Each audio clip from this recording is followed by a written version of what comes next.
Welcome to the What Honed You Show. Where we externalize your internal champion. Hey, what's good? We are back with another episode of the What Honed You Show. Dude, that intro, it feels like I'm about to be at like Jurassic Park. Yeah. Right? It's all, Yeah, Terrence, it does actually. I like it. And you gonna see that? Fired me up. You gonna see that dude with a little T-Rex coming out of the shadow box? They got little arms. All right, my bad, Luke. Sorry. It's all good, brother. Today's show, man, we got obviously the man, the myth, the legend, T, next to me again. Man, this has been kind of fun, Appreciate actually. that. Yeah, I always build me up. Good. Always build me up. But, you know, we got someone cooler now than both of us in here right now. Absolutely. The one and only Dustin Jacoby, just literally off the hot seat of a huge knockout win. And I just got to say, like, congratulations. And thank you for coming in, honestly. I appreciate you, bro. No, I'm happy to be here. Because I know you're buying trucks and shit now and everything. Yeah, I just you bought do a a big truck thing. today, I guess. That's what happens when you got thunder in your hands. Because the last like few fights have been thunder in his hands. It's That's thunder. what I do, man. If you Yeah. ask me how I'm going to win a fight, I'm going to tell you by knockout every single time. And that goes back to my amateur days, man. I would knock everybody out. It's just what I Really? did. It's what I do. Those hands. So with that consistency, like, do you like? I would do this. I would go into the bathroom and I'd just be like, I'd be lying if I said I'd never done that before, you know? bro, I'm telling you, like are with the them man. knockouts, like seriously, You are the man. dude, I would go get it casted. I'd polish it and sit on the dining room table. I'd be like, that's what does it right there. That's what does it. That's what pays the bills. It's funny. My first amateur fight, I was with my wife now of 12 years, going on 13 years this year. Amazing. We've been together Congrats. like 18 years. She's definitely the backbone to all my success. But my first amateur fight, I knocked the guy out in like 55 seconds. And there's a picture of her kissing the moneymaker. Oh, damn. And I had made a post. I was like, you know, Damn. this was her kissing the Damn. moneymaker long before it was the moneymaker. Damn. So, yeah, So we've been you need together to this create- whole time, bro. You need to create like a cool story because I just seen you had a ring on. You know, you're married. You just said, 18 years Yeah. together, been married for a long period of time. You need to get a picture now with her kissing your ring, so you could just tell people, "No, she's kissing my ring," and she'd be like, "No, I kissed that motherfucking money man." That moneymaker. You have baby. that. You have that quote underneath that picture. Like that's a good. That is actually that's you know. a good ass story. Yeah. right Yeah, there. yeah, man. And yeah, it's been a great ride. That's honestly good for her because we all know Man, I left the pun there. fighters have a rough, you know, to get where you're at now, right? Like it's a uphill battle, right? Like Oh, you need a strong team, man. You absolutely need a strong team. As you guys know, I am who I am based off the people I surround myself with. And it starts at home. You know, your number one decision you're going to make in life is who you're going to spend the most time with. And that's Right. your spouse. If you get married, choose to get married. If not, it's your buddies. It's people that level you up, people that make you better. I recently just saw something online that if you hang around people that are doing the same thing as you and are succeeding and driving you to be better, that you can get better by 15%. Absolutely. So I didn't know. it was Wait 15. for the punchline though. If you surround yourself with people doing the same thing that aren't doing as well and they're negative and they're losing and just making excuses after excuses, that can affect you 25% times more. damn. So you're only getting better 15%, but the negativity affects you stronger than Terrence. the positivity. Terrence, I told you that shit's real. I didn't know the data, but like, you know, I'm your data. So real quick, let's go on to that. Like all three of us happily married for a long period of time. That is a key. Like, you know, I feel bad for Justin because Justin Gaethje is he's doing it. And he doesn't have his woman. You know, that's why we need to get him a dog or something like that. Stephen A. Smith was talking shit about having a dog. I think he's Yeah. good with a dog, you know? Yeah. A dog he can discipline. He can throw up on his back. But we're all married for a long period of time. That yin and yang, that when I'm feeling down, she builds me up. When I'm feeling strong, she pulls me back. Like she is that opposite in such a great way, always there to give me a neck rub when I need it. Having that balance, and I love how you said, when you get around people or get around things, you become that thing. That is such an important thing. And I speak about this all the time. If you want to become a millionaire, put yourself around 5 millionaires, you will become a millionaire. It's For sure. and I'm a true believer in that. And that's why like with these big super gyms, I used to have a super gym, they are successful a little bit because of the coaches, but mainly because the people who are around them and they're sparring with and they're seeing them win, they're seeing them do the things. Super gyms is such an important freaking thing. So anything in life that you want to go out there and set goals with, whatever you want to be, find your way to be around it. And all of a sudden it appears. And this is such an important thing that you want to, if I've had so many friends that I loved to the heart, that were great friends of mine, but they had negative thoughts on how they were living that I had to disengage from. And that's a hard thing to do because I still love them. And there's people that I can love from afar because they don't have the same direction that I want to go. And that's very cool that you say that. Even to start the show, before we even got into who he is, this is what makes him great. 100%. And his consistency of what he's done in all sports, from kickboxing, from football, basketball, MMA, being in the UFC, getting pulled from the UFC because of a performance, going out, changing sports, coming back and being back in the UFC, and now dominating. So I love what you say. I cannot wait to get in your mind this time we have here. I'm here for it. Well, let's do this. Terrence, pop up a video because, we surround ourselves by knockout artists. So we got a big fight coming up still for us. All of us got. Let's surround by ourselves. So this is last fight? Yeah. Let's see it. Oh, boy, at the 420 mark. Oh, that's adjustable like that. Dude, he was big. Dude, he was big.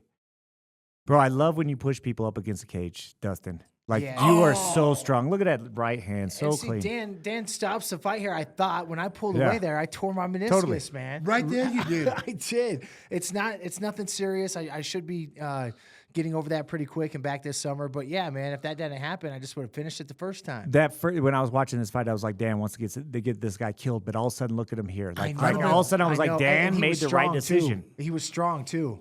But look at boom, boom, boom, dropping the elbow, side of the head. Look right there too, though. You look really big. And then look, he folds back and watch his fight come back. Like this dude was not quitting at all. No, he was not. He was always trying to fight back. But your consistency to go out there and show the ref that this needs to be stopped. Again, I'm sitting here going, stop the fight. You're going to kill this guy. Catch him with a good uppercut right here, good right, and then a left, right that kind of grazes him. He's done now. He's done. The one hits the back. He folded, man. And, you get to a breaking point in there where one guy's going to quit, and you just got to do everything in your power to make sure that guy's not you. So let me ask you a question real quick before we go on to the show.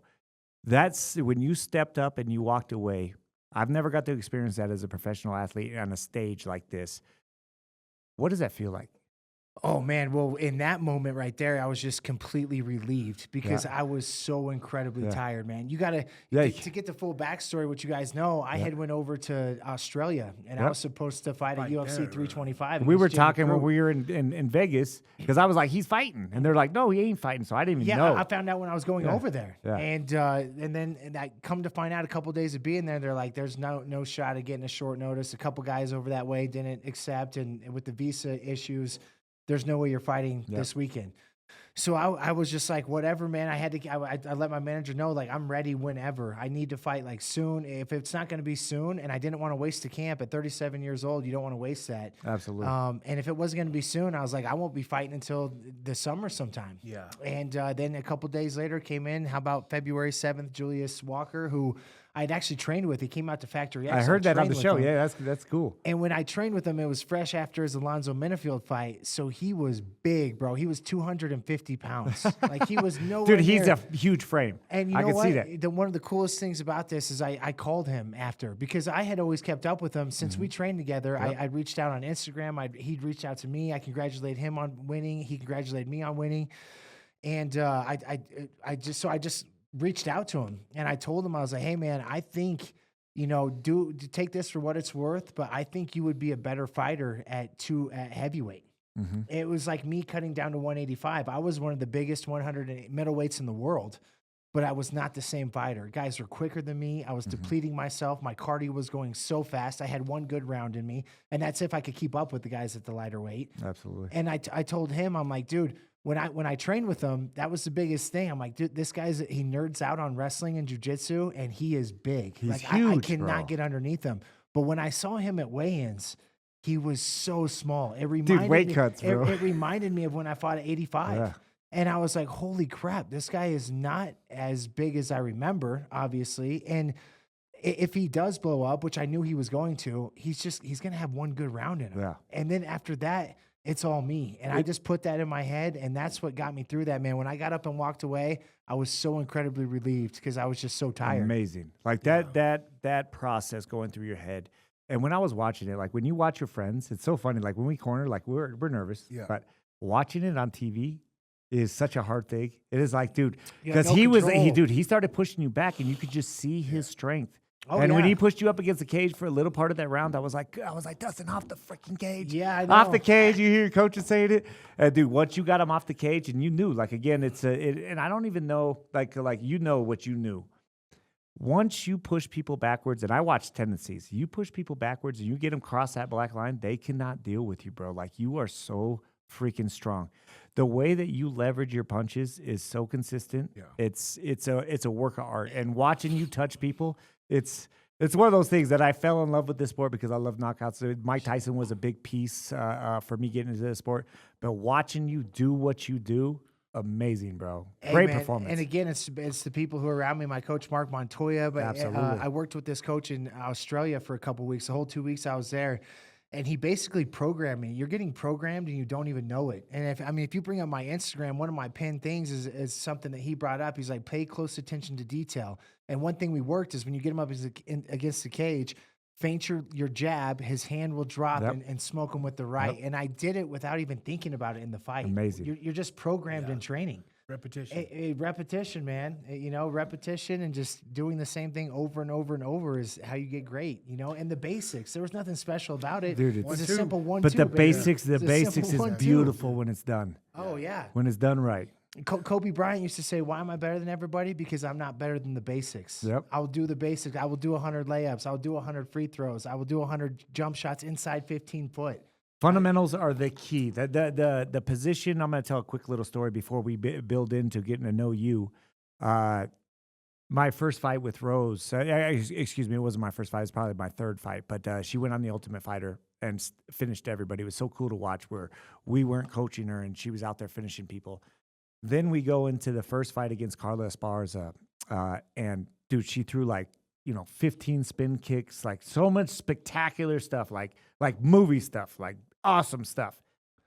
And then she got stopped with simplicity. And what we did after that was we went back to the jab, we went back to position. And she had called me when I was at one of Justin's fight in Arizona. And she's like, man, I think my shoulder's injured. And I was like, why? And she's like, oh, it's, my right on the tip of the bone. I'm like, that's because we're throwing like 1,000 jabs a week easily.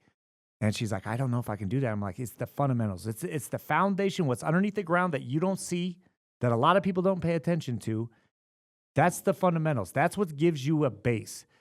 She has levels. She has 30 floors of levels. But any wind starts going like this, and that building starts to tilt. You have to have a foundation. I'm like, you don't have to relearn that stuff. You got to know when to use it. It's like if I go into war, I'm not going to just start shooting bazookas at one person running up on me. You got to know what weapon to use and use the most simplest piece prior to using what the weapon is used for. And that helped her career so much. So I love how you say the fundamentals. Fundamentals are key in anything you do in life. Focus on what works and then bring your own art to it. And it was definitely art. Your fight was freaking art. Your last like 3 or 4, dude, they've been amazing. I appreciate you, man. That's a good analogy. Dude, I'd say it again. How do you say it? Say it 3 times fast. Analogy. Yeah, you're doing good today. Sirs a lot. Sirs a lot. I gotta say, I had one beer, so I'm good now. One brewski. No, look at he's drinking. You're cut off right now? No, maybe. What's in there? Let me Maybe. smell it. Come on. Can I have a drink? No. Can I have a drink? No, you don't want that. Because it's Come vodka. on, Is it man. vodka? No. All right. But anyways, let's rewind. Time. Cheers, Dustin. Hey, cheers, Dude. my man. One of my favorite lines. You can't drink all day if you don't start in the morning. Dude. It's 11:52. Hey, it's 5 o'clock somewhere. That's right, baby. He got that Chattahoochee, the old went chilling down the hoochie under. coochie on his beer. That's right, baby. Going down under on the Chattahoochee. Let's rewind time real quick on you, Dustin, because I'd love to. I'm more curious about this. Like, as a child coming up, from Ohio. Illinois. Illinois. Well, Born here, I though. was born here, and when I was Fort Lupton. Yeah, Fort Morgan. Fort Morgan. Yeah, really? Fort Morgan. Yeah, so I'm Then way when I out. was 13, no wonder when I was you're the 13, shit. I moved to Illinois. That's right, Sneaky, baby. dog. Mustang.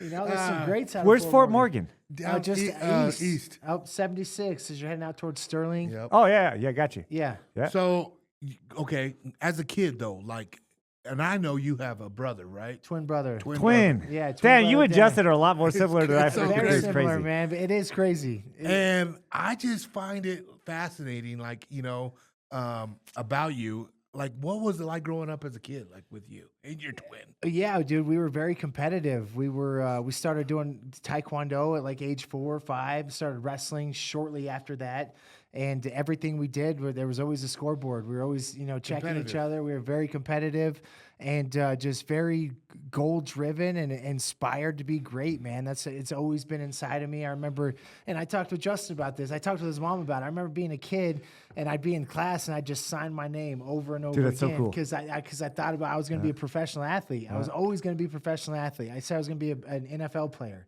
And now, like, every time we check in to the UFC on a Tuesday and you sign those posters, man, Yeah. over and over, it takes me back to that moment of being a kid. Like, holy shit, man, manifestation is real. I manifest so much in my life, including the new truck. I think I just bought today. I just bought a new truck. Dude, a Raptor. A Raptor. That's why we put on that music in the beginning. Is that that dude, Jurassic Park. that I've wanted forever, man. And yeah, I think that's a done deal. But yeah, as a kid, my childhood growing up was great, man. My real father was never in the picture. I'd met him like one time when I was 7. And the next time I met him, he showed up randomly at my high school graduation. Yeah. And a lot of people that think that that's a problem with me, I don't even think about that. It doesn't resonate with me. I had a great childhood. We grew up with my grandparents. My mom was in there. She finally married my stepdad when we were a little bit older, when we had just moved to Illinois, so 12, 13 years old. But for the most part, it was my grandpa, my grandma, my mom, and my twin brother and I. And we lived great, man. We competed and at anything. Dude, it's the Childhood was best, awesome. dude. Competing is everything. That's what having a brother is great for that, because when you have a brother, you're definitely competitive. I couldn't even imagine having a twin brother. Like, that's my brother used to hold me down and do this. He's older. Dude, he used to put 2 fingers in my armpit. And it's like, you think that I'd be like, dude, stop doing that, dude. I wanted to hang with him and his friends so much. Dude, we used to have a swirly where they put my head in the toilet and flush it, and your hair go like this. You could do a little twirly. Oh, yeah. Dude, a little, where they got the vac in your ear, like top of the head. Having brothers is everything, and having a twin brother, that's really cool, because that's super competitive. Oh, super competitive, man. And I remember he pushed me to the brinks every single time. I was always, I felt like more athletic, just more aggressive. But like, coming back to this fighting, I tell you what, my brother used to fight as well. He was a pro fighter, but early starting out, we weren't making any money. He had girls early, my nieces, and he had to get a real job. But So he fought professional? Yeah, he fought professionally as well. He was like 11-2, 11-3, Damn, maybe it's amazing. as an amateur, and then as a pro, he lost his first 3 pro fights. Oh, damn. And it was just a really hard time for him. He Absolutely. was struggling in life and just trying to figure out how to make it, not making any money. And for him, it had nothing to do with physically. It was all mentally. Absolutely. And in fighting, it is all the mental fucking most mentally challenging thing you can do next to life. Absolutely. And he just didn't, and also having kids and making no money, man, he couldn't pursue. So when I fight now, I fight for him. I fight for us. It's amazing, because you don't have kids, and we had that conversation on the golf course a year and a half ago, maybe even 2 years ago. I was like, "Ben, you gonna have kids?" He's like, "No, I'm cool." So I always want to know people's perspective. He's like, "I got a dog." Yeah, you know, I it is got a dog. dog, man. That's your child. Yeah, that's my boy. We Yeah. got tons of nieces and nephews, and my wife never wanted kids either. Damn, super And, cool. Yeah, it just works out, man. It's just her and I and our pup, and Dude, manifest. Here, let's see See, if I it can is say it hard to 3 times. say. Hey, don't. Thank dude, you. dude, I'm telling I you. almost butchered it. Shit, I should be doing reggae. Oh, you lot of mercy. But so. Manifestation. Let me say it 3 times. Manifestation. Oh, that's better. That was better. That was okay, better. get that one. Lock that one in. So, I used to sign in a book. I know he used to sign in a book. I always wanted to be able to sign an autograph. I played all sorts of sports. Luke, you did it for the wrong thing. You were dreaming about doing these signatures, and all he's always saying is like, dude, I'm just paying bills all the time. You should have signed for an autograph, not for the checkbook, brother. Oh, I know. I just I'm wanted to learn how sorry. to spell That's my dumb. last name. We're I making know. you dumber. Yeah, I know. It's tough. Just had to spell it over and over again so you didn't Over and forget. Dude, Luke, you're over. a star, dude. On Justin's the little show that he has that Terrence, my son, puts together. Terrence, tell me, who's the star of the show on Justin Gaethje's show he has? I think people come to watch Luke. Absolutely. hundred- I always, 100%. I'll never miss it. 100%. It's either they love me or they love to see me get punched. I think that's Dude, what you it is. make a good heavy bag. You The really best- do. The best Oh, those part gut is shots when you go down, I love them. the best part is like I'll come in there and film, and Luke's like, you could tell he's about to tap out, just tired, wheezing. And then the camera comes out, and he's like, he gets a second win. Dude, Just all the time. 100%. All the Just- time. You know what I mean? So in But London. you push him to the brink, he'll throw you in a bush. Dude, Yeah, hey, hey. dude, that's one of the Oh, best that was videos crazy. ever. That Did you hear him was- scream? Ah!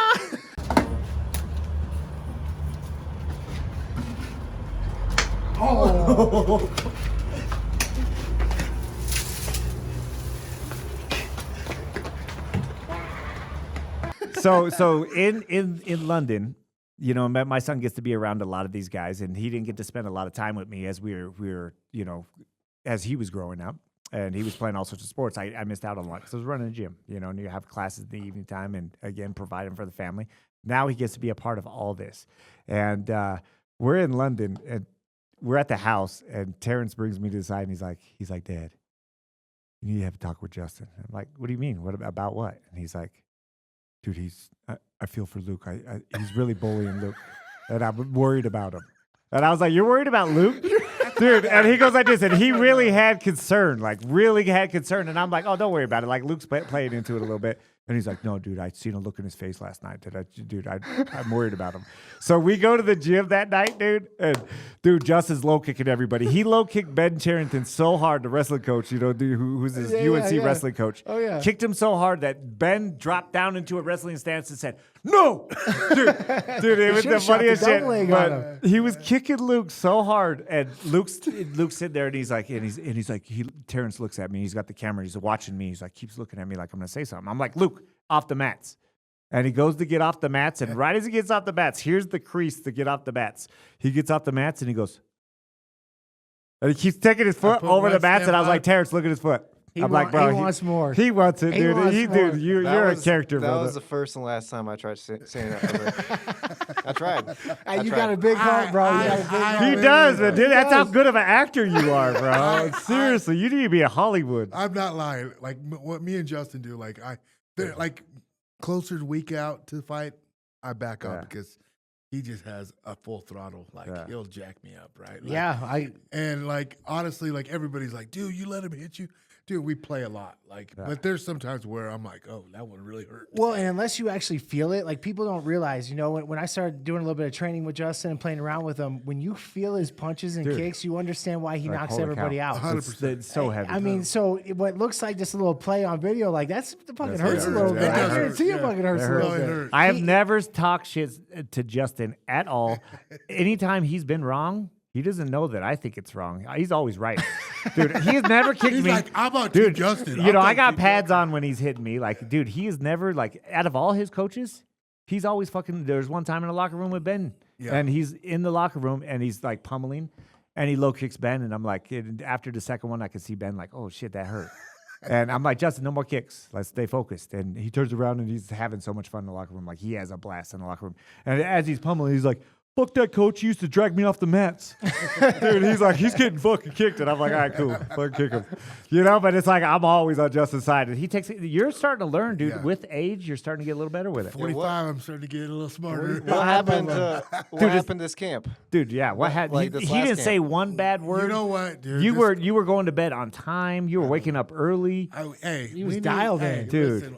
Listen, I know this is the end of his career, right?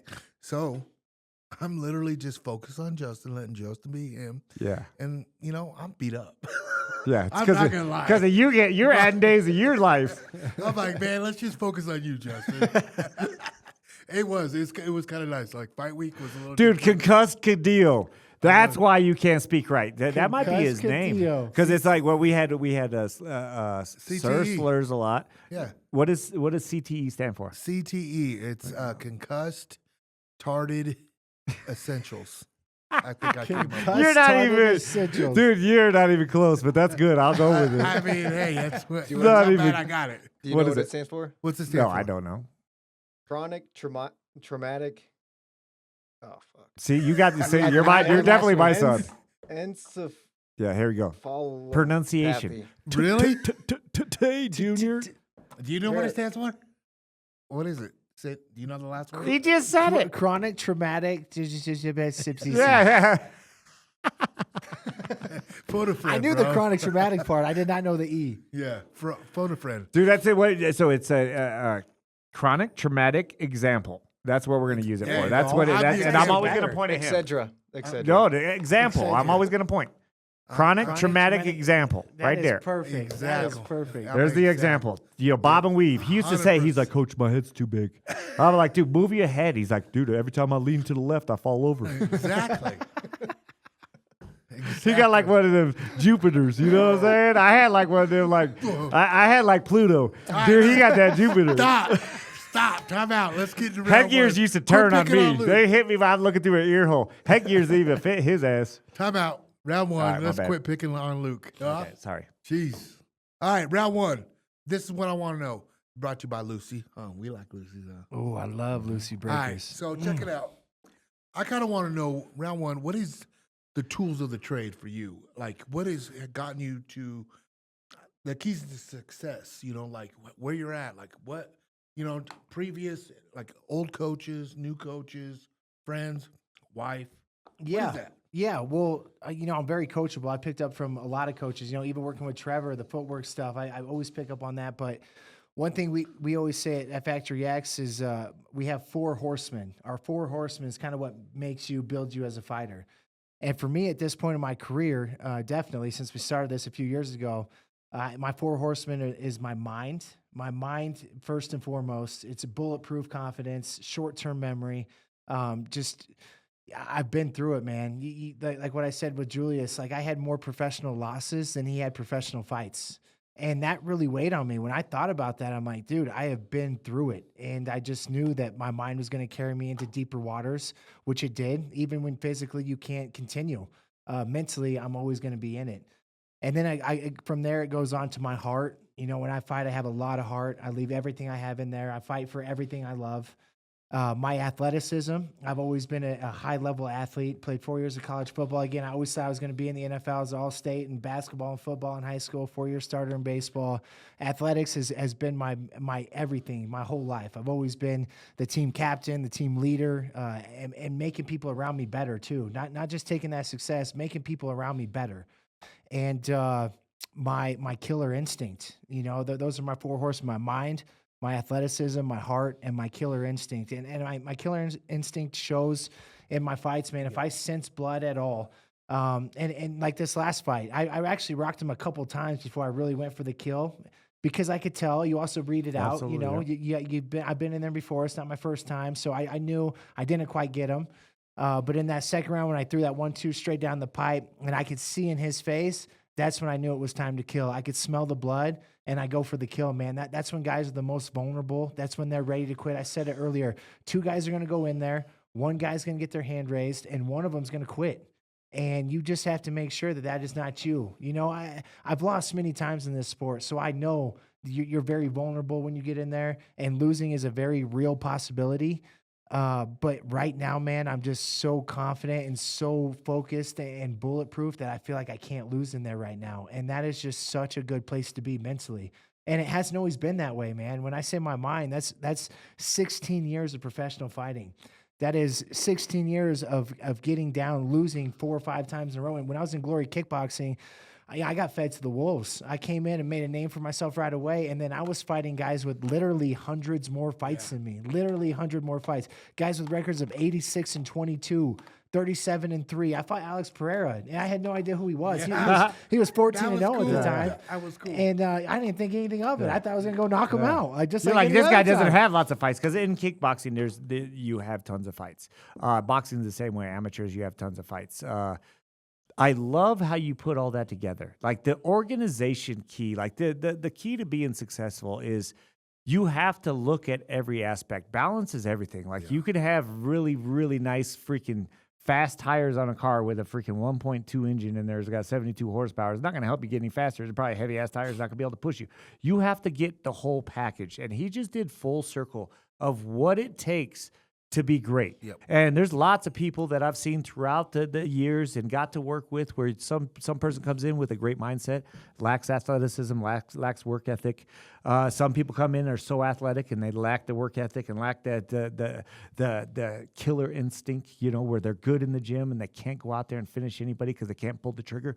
I love how you stated that. And you stated in the mental space that you have this killer want to win and a short memory. And what that stands out to me is the fuck it mentality. If someone is going to break into your house, and I want to put this in such a simple way on how I look at things when I listen to people talk, because that's one of my favorite pieces is the mental piece, because a lot of people don't understand it because they hear all these voices in their head. They have all this stuff going on and they just think, hey, if I do the moves right and I do all these other things, it's the process. The fight is not hard the night of once that door closes. It's the day before. It's the 2 weeks before. It's when you sign that contract. Why does my belly feel like this right as I'm about to walk? Then there's a transition when you start to see the crowd and hear the crowd. Then you start to transform. Then you see an opponent. Then you can lock into something. But the way that you stated that, and Justin Gaethje has this mentality. He's like, well, I mean, if I fucking lose, I fucking lose, but I ain't gonna fucking lose. And then you're also in that statement of short-term memory is who cares about yesterday? And if someone breaks in your house and you got your family behind you, I always ask my fighters this, are you going to lose that fight? And I've never had anybody go, I mean, there's a chance. No. Never, because the whole thing is we go into a fight, and what makes fighting hard compared to people out there that street fight, like, again, people are like, dude, I'll come in the gym, I'm like 72-0 in the street, You're just on the fucking, but you could be coming up from the corner, ain't no ref there, but there's no time to assess what you have to do to know that you're fighting someone that's training to beat you, not to beat no one else. They are putting a game plan together for your style. They're finding your weaknesses.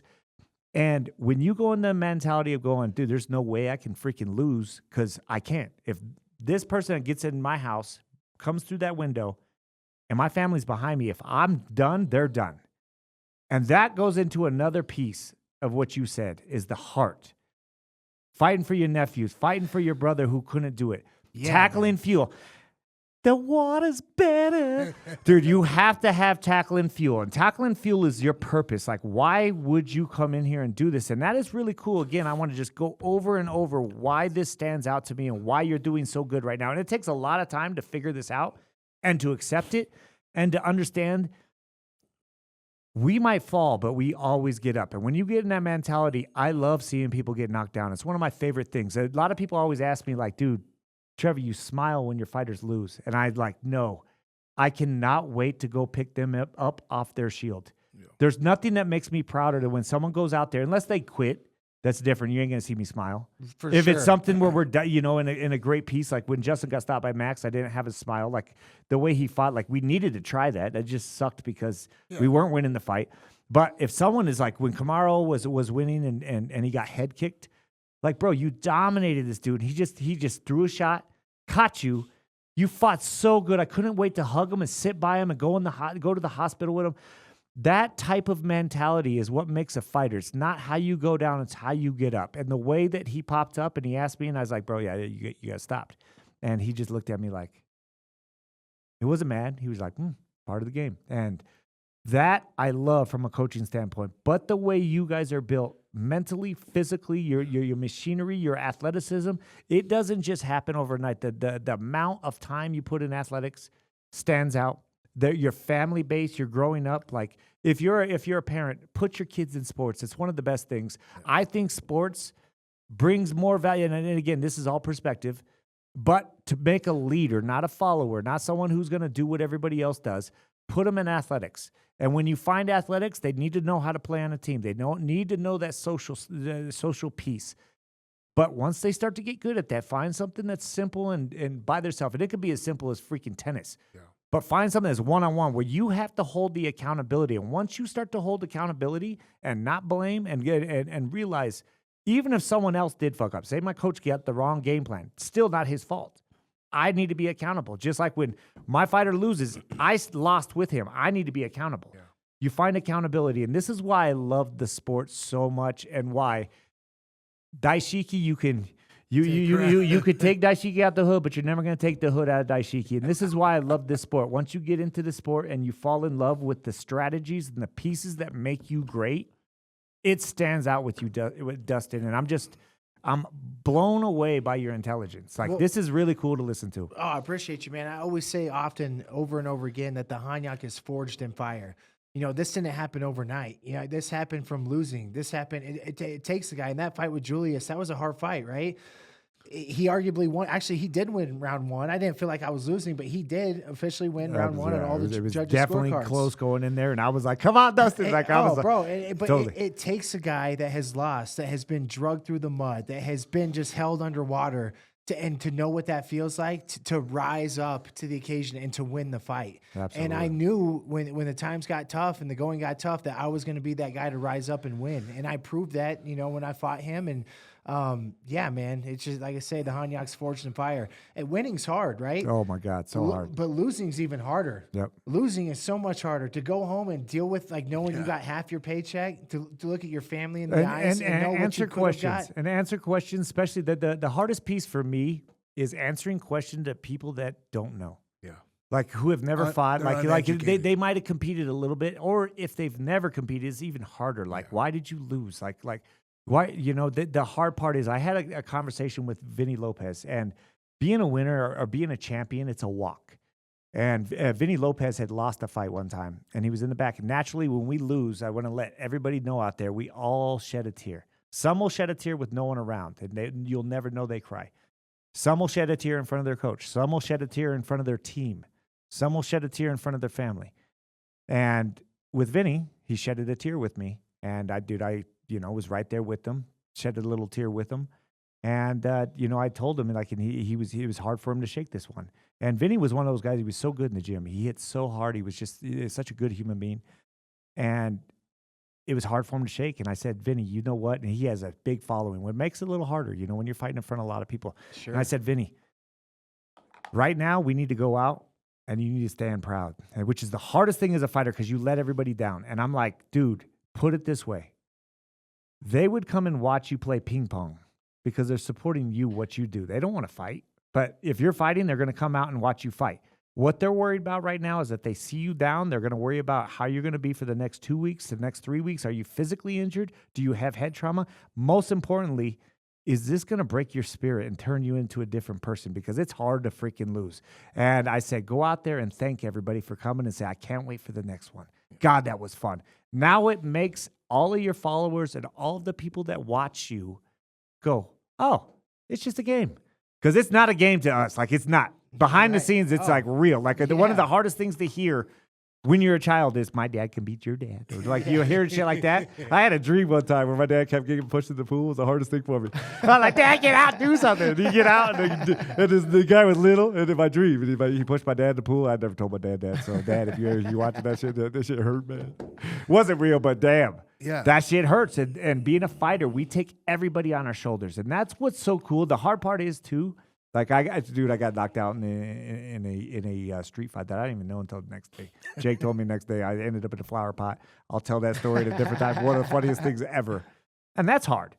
But in front of millions of people, amazing what fighters do. And again, to be able to have the strength to get back in there, to go out there and face what it is, that is so cool. Yeah. What you guys do. And again, the what you guys hold on your shoulders, a lot of people don't realize. I want to talk about one more piece that I stopped celebrating after fights. When we win, everybody's like, damn, you look like you're mad. And I'm like, no, absolutely not. I am not going to jump around and freaking do the old Toyota commercial. I You do. remember the old Toyota commercial? I Because do. of the families that I know that we just stop someone's career for a moment and put a big loop where they have a misdirection, a huge detour, and their families are here watching it. I don't know if they got kids here. So I always go up to the team. I always shake hands. If we're going to celebrate, we're going to do it in the locker room, and I'm not going to do it in front of their family. So if you guys wonder why I act like that, that's why I do. For the respect of what they carry on their shoulders, I respect anybody that walks into the octagon and hears it latch behind them. Oh, I respect it too, but you're a way better man than me. I just, I gotta go for my dog. And a lot of it depends on how the other guy, their Absolutely. Like my teammate last one, kinda I was a little bit of asshole. Yeah, But it is what it is. Hey, you get what you show. I always say, if you want something, give something. If you want to wave at someone. If you want someone to flip you off, flip them off. They're gonna flip you off. He gave us some, I gave him back. So. Yeah, totally, man. And like to just kind of go off what you're saying, man, we are so vulnerable when we step in there, you know, and the Absolutely. harsh reality of the sport is one man is going to get their hand raised and the other one is going to feel like it. We say it all the time, right? The highest of the highs and the lowest of the lows, but we are so vulnerable in there, man. But in order to hit the game winning home run, you have to be willing to strike out in that same batter's box. 100%. And that's why I say I'm forged in fire, man. I've never lost a fight, and I've shed tears after every fight. Every fight I've Absolutely. shed tears because I've wanted it so bad. And deep down, I believed that I was going to win that fight. And as long as I'm prepared, I fully plan to win. Absolutely. And when we lose, it's just absolutely crushing. Crushing. And it's the highest of the highs and the lowest of the lows, man. It's a roller coaster. I always tell very people you want to unforgiving fight. sport. But what I tell these guys now, man, winning solves everything. As you know, as a high level coach, you've seen it. Like winning solves everything. It does in a way. So coming from a coaching aspect, it does. It solves issues that you had before. It solves the questions that you question yourself, because I competed. When it comes to the coaching piece, I've got to very much dial into that, because I've seen lots of guys who win and then all of a sudden they relax. And a lot of times that's happened in the patterns. I always look at patterns. I'm very good at seeing tendencies. It mostly happens after first round, or like your first punch you throw, you land someone. Now I start saying, if someone knocks out someone in that first punch they throw, their next fight's going to be the hardest fight of their life. Watch out. Because it brings that equal seed of freaking opportunity. And when I'm thinking like, oh, I'm the best in the world, you got equal seed of opportunity off of failure. You got equal seed of default off of a win, where you're like, dude, I got this. And that's where I was talking about the polishing the hand afterwards. Dude, I was running so hard. I probably ran too much. Like, I didn't need to do that. Like, you start to get this way about you. So as long as you don't peak and you don't valley, and you can ride and say, dude, I answered the questions. I got what I needed, but I'm not going to falter. Like, that's the key. And the massive action of what you said, work fucking hard. Never stop working, and never stop respecting your opponent. Justin Gaethje did that so well in his last fight, where he's like, dude, he did the funniest piece. This is a hidden thing. I had watched the fight with Chandler the night before, and I always try to watch the latest fight of who we're going to face the night before. Yeah. And it's the worst thing I could do, but I think it's good for me, because I lose sleep that night. It's very hard for me to go to sleep because I get those nerves. The next day, I'm sitting in bed ready to take a nap. I'm like, oh, dude, I can't wait to take a nap. I'm going to take a deep nap, just hour long. And I start to lay back, and then all of a sudden, I'm hearing someone watching something on fights. I didn't even know Justin was out there. I thought it was you guys. And he goes, that motherfucker's strong. And I was like, who are you talking about? And he's like, oh, coach, I just watched the Chandler fight with Patty, and he ain't watched the fight the whole camp except for before we were going to sign the contract. And I loved that about him. He respected the shit out of him. He respected him. He's like, dude, you the one thing you never want to do this is sleep on someone. No, hell no. You got to be scared going in there, man. It makes you sharp. Fear is great. You cannot overlook them. You cannot. And I've learned that along the way as well. You cannot overlook anybody. You've got your head on right, bro. That's Like crazy. listening to you, I'm thoroughly impressed. Yeah, man. And you know how to articulate it. And Do you go- heard that? Articulate. That's a hard word. I said that shit 3 times in a row. What you're saying is, now my career is long gone here and everything, and I just consider myself, lucky to be a part of the game still with, as Justin's coattail or whatever. I'm just a family man now, right? I've honed that in. Like, I love being my dad, a husband. The 4 horsemen you said, like, now, like, there's tons of guys that's listening to this, that aren't fighters or whatever, but like I can literally relate that same analogy into life, whether it's business, you want to start a business or you're tired of punching the same clock over and over and you're thinking about, oh man, I want to be an entrepreneur, my own deal. Dude, this is the same attitude you need to take on life. Yeah, absolutely. I agree 100%, man. No matter what you're doing, right? For sure. I mean, that's Your one mind's thing I got to can be relate. bulletproof. You've got to Yep. have confidence. You're gotta going to have lose. heart. You're going to have failure. Yeah, you're going to lose. It's how you respond to that failure, 100%. man. Are Absolutely. you going to stay down or are you going to rise up again? You know? But if you're just winning all the time, it's like having sunny days and never seeing rain. It's you have to have that in life. You do. It brings a balance to you. 100%. Win is joy wouldn't so feel mu- so good if it wasn't for pain. Absolutely. I love that line. Dude, I so love that so line. there's a kid that used to come to our gym and his name was David and he had broke his neck cliff diving. I thought he was paralyzed his whole life, and he'd come and watch the whole team. And every Saturday, he would come in and get dropped off by the van, and he had a little cart that had a little electric on it, and he'd ride in, and he was there for so long, and then after probably year and a half of him being there, Rashad had come out.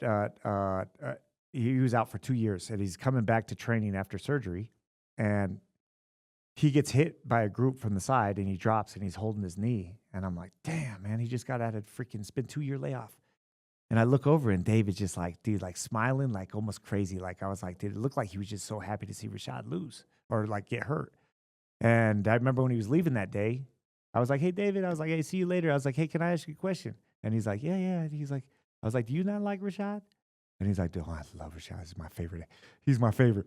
He's like the best.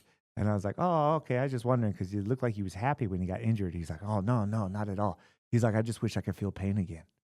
And bro, it Damn, hit me that's so hard that I deep. had this perspective of him like excited to see him get hurt. And then the next time I seen him, I asked him, I was like, how long you been paralyzed? And he's like, 7 years. He was cliff jumping. And he crazy, hit man. something underneath. It broke his back.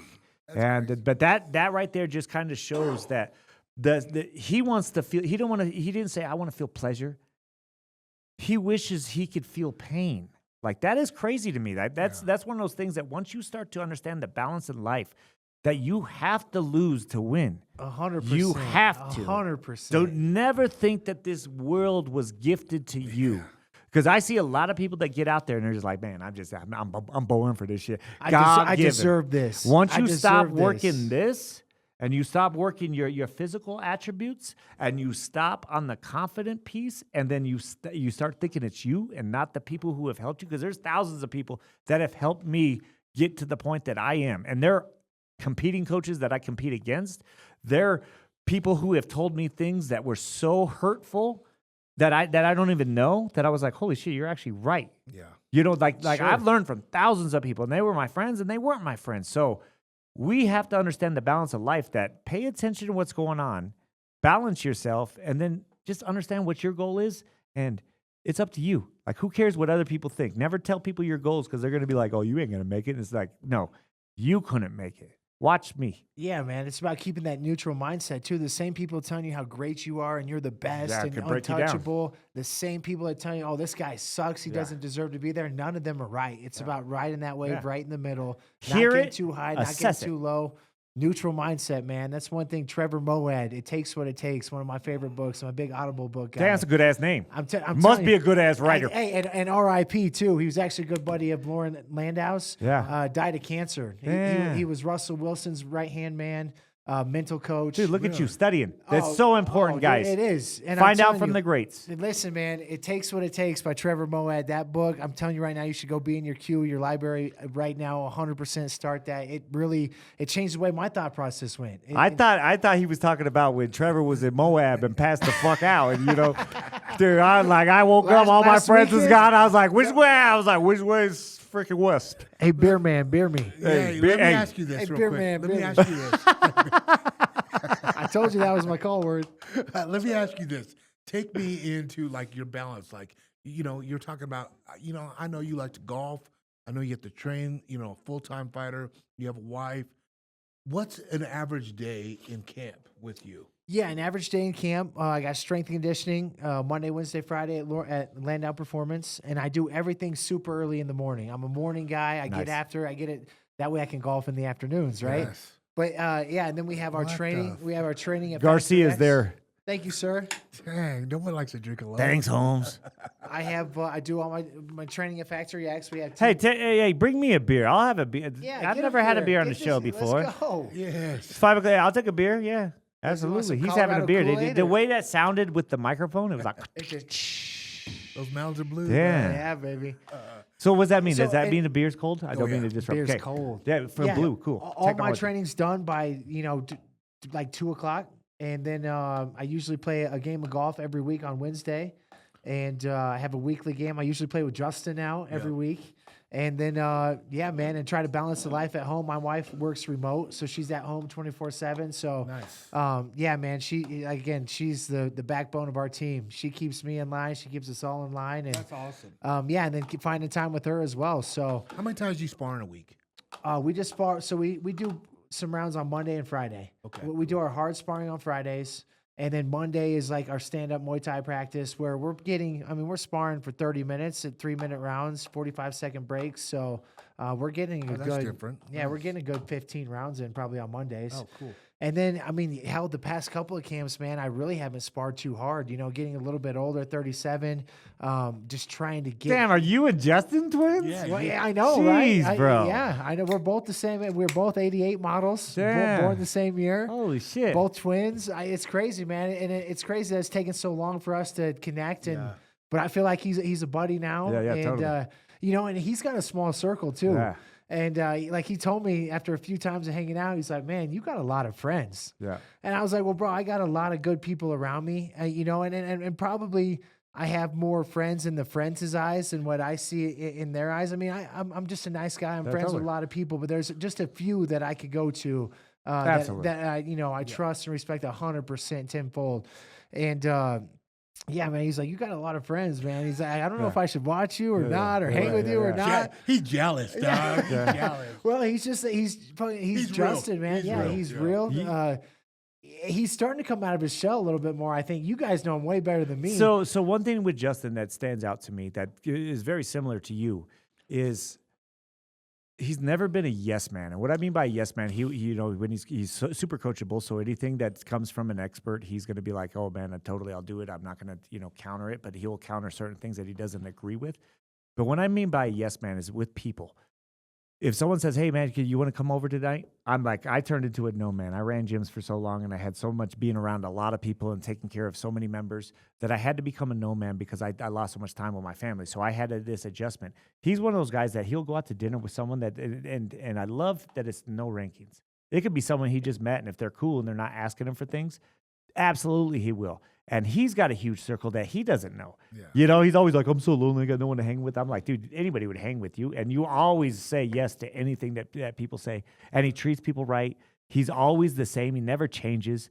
One thing that's so funny is, dude, Brandon Royval. Dude, we were talking about you, and he's like, dude, he's the nicest guy in the world. Yeah. He's like, I've never met anybody nicer. I swear. I've never. Because he comes in and does footwork. Yeah, and then yeah. he's like, Oh, yeah. So we shoot the shit a little bit. Like, I don't really know Brandon like that, but I'm like, we just had the conversation about you. And he's like, dude, I swear to God, he, like, on the level, if you look at the Richter scale, he is the nicest person in this world. Dude, it's so funny. Oh, well, let's go on to round two. We call this face your fears, right? And I'm facing my beers right now. Damn. Cheers to that one. Cheers. Let's go, baby. Cheers, boys. Congratulations. But anyways, like this one, and I wanted Trevor to kind of touch base on this one because I really feel like this is something where he's really good at, and just obstacles overcoming, like obstacles you have overcome, like getting released from the UFC, and then come back, and now you're only a couple knockouts away from the record. From Sure. Chuck Yeah. Liddell. Yeah. Like That is a crazy stat too, which is Kind of going badass. that. Yeah, so facing your fears and overcoming, I think that is like one of the most important things. Dustin had pointed on, like it when you win, it heals everything, and it's just like one of those things. When I was going through like a little bit of health issues for 3.5 years, I stopped visualizing. I stopped so many things that made me who I am. And because I felt like shit and we couldn't figure out what was going on. And I really felt like I started, they told me I had leukemia. Your wife thought that was what I had because I was bruising so easy, and the staph infection and the sepsis and all the things I dealt with, that I got in this like negative mindset that all of a sudden I was just like, man, when you feel like shit, You're going to act like shit. Everything around you got the shitty glasses on. Gas prices suck. Like N- facing your fears is such an important piece that once you start to understand that if something scares you, Good. find out about it. And when I was young, I used this example, and this fits kind of how this works. If I was able to go up to a girl and be like, "Hey, can I get your number?" And I was a shy kid. If I could ask her for a number, and I had no fear of what she would say, yes or no, I didn't care about her. But if it was hard for me, like I'd be like, night before, I can't wait to see her, and I have my books in my hand. I see her, here she comes. Oh, here comes the moment. I'm gonna ask her as she go by. She don't even lock eyes, and you just keep walking, and next day, because I'm scared that she's gonna say no. So if something scares you, it's because you want it. And being a fighter, you fear performance, you fear losing, you fear all the things that everybody else fears. They just find a way to face it. And you have to truly face it. You have to, Justin, what he said at the press conference, and he would say in almost all of his interviews, I expect every outcome, and I accept it. And the guy's like, you really don't? And he's like, no, I care about winning, and I care about performing. But I accept what I'm getting in here, which is not going to cause hesitation, and you're going to find out who you really are. If you go into court, you get a court case for whatever it is. It could be a traffic violation. It could be something that you did with some friends. You can live in that courtroom for 6 weeks until you get there. Just like a fighter, you can live with that opponent for 12-week camp because you fear him so much and you can't get him out of your mind. You have to understand that I fear this, and I am going to pay attention to what I can control, and I'm going to put all that effort into that, and when I'm in that courtroom is when I'm going to show up. And I'm going to be prepared for it. And I'm going to tell myself this is what I'm going to do. And then that's where I open up and wake up. But I'm going to trust all the tendencies and the massive action and the patterns that I have put into place. Find what scares you. And the best part about it is if you go out there and fight and you win your first 3 fights, it's fucking easy. You're like, dude, this is fucking easy. This is you be an amateur, not making no money. And you're like, I love fighting. Fighting is fucking great. Like, it's so fun. Once you lose, everything freaking changes. And you still have fear every time you fight. But once you lose, the fear grows so much because you're like, holy shit, I am not successful. I am not a winner. You have this negative mind in your head. And when you have these voices in your head, they're patterns of what other people say. They could be your father talking. They could be your sister talking. It could be your old friend talking or an old girlfriend. Those voices are other people telling you how you're not going to be able to do it. When you can look at yourself in the mirror and you say, I am one bad motherfucker. I am going. What was that from? Cool Runnings. Mm-hmm. You know when he's at the German dude is out there. Oh yeah, yeah. Are you serious? What are you gonna do, Jamaica? Cool, you know, and he's out there. I am one bad motherfucker. I takes no crap from no one. You have to look at yourself in the mirror. When you can look at yourself deep in the eye and face that fear, because again, when you lose, it's you, and you might get caught in a fight. And I say this in a really down-to-earth way. I always ask fighters, do you know when the loss was coming? And hesitation starts to happen. You start to pull back. Oh, I don't know how. I only took this on 2 weeks' notice. Am I in shape? I'm pulling back. You have to assess that. Obviously, there's lots of guys that don't have that because they just have that will to win. But you have to assess those types of things that I pull back because I still got 2 rounds left and I'm feel this tired. I didn't trust my recovery. Facing fears is you going out there and trusting everything and not allowing anything from the past, anything from the future, anything from from off radar to come in and cause anything to make you pull back. And if you don't pull back and you don't push too hard, that's being centered, and that's saying, you know what? I'm going to face the fear, and I don't care about the outcome. And if I learn from it, when you get beaten, you have no hesitation. You become so much better because you know what you need to do to change. Because that guy was better. But when you start to have that hesitation, you accepted fear. Yeah. You did not accept faith. And when you fight with blind faith, again, your family's behind you. Are you going to win that fucking fight?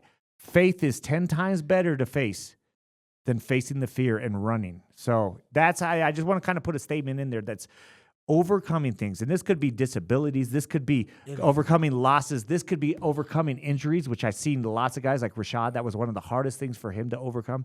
This could be overcoming a traumatic situation in early life. These things are such key pieces and monumental to what we become on the way that you judge and face them. So I want to hear, do you have anything that you faced? Yeah, man. I mean, you say facing your fears. The way I see it is it's a difference between playing to win and playing not to lose. And it's about having unshakable faith and confidence and belief in yourself. You know, of course, those negative thoughts are going to go into your mind. They always do, moments before you walk out, weeks leading up to it. But it's unshakable faith, and negativity will affect you negatively 100% of the time.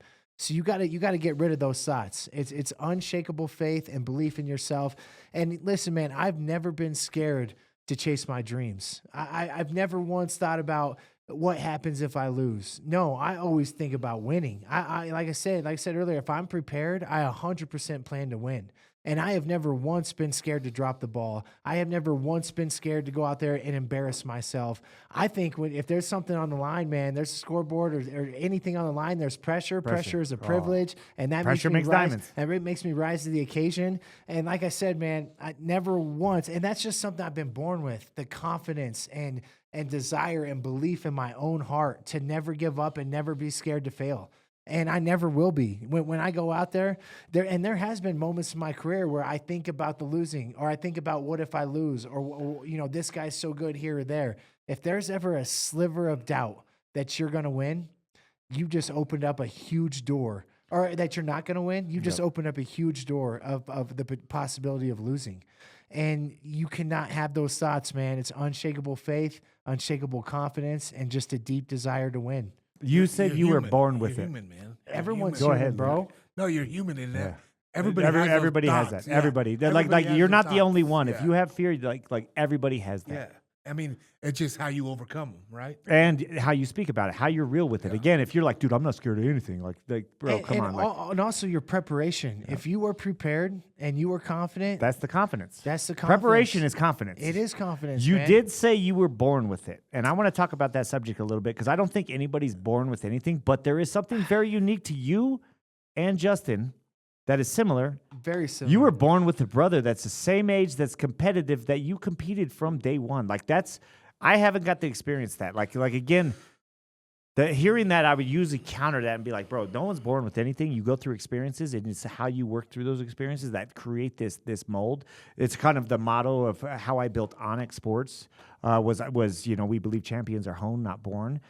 You are different because you had a twin brother, and you said you guys competed. Like you competed against him for your whole life growing up. from literally day Like one. you guys would fight, but Literally day if one. someone picked on your brother, you would fight that dude so quick. Oh, 100%. Instantly. I wouldn't even have to. My brother's Totally. a badass. Even to And this he day. and he built you into something. You built him into something, and now you're fighting for him. So I And we- do yeah, we piggyback honestly off each other. believe you're born with it. Like Yeah, you I have tell to you what, find bro, those my pieces. mom, my grandparents, they always said, like, that one talking about me, he was just, it's something about him. He was born with a ball in his hand. He was born to chase greatness. He was born to just chase your dreams and dare fiercely, man. I always have, and I've always been extremely confident. I don't know what it came from, but from the time I can remember, I have always said yes. I've always said, sign me up. I have not been scared to do anything. I got something to ask about having a twin because I don't have a twin. You know, there's lots of questions. They might be really stupid questions.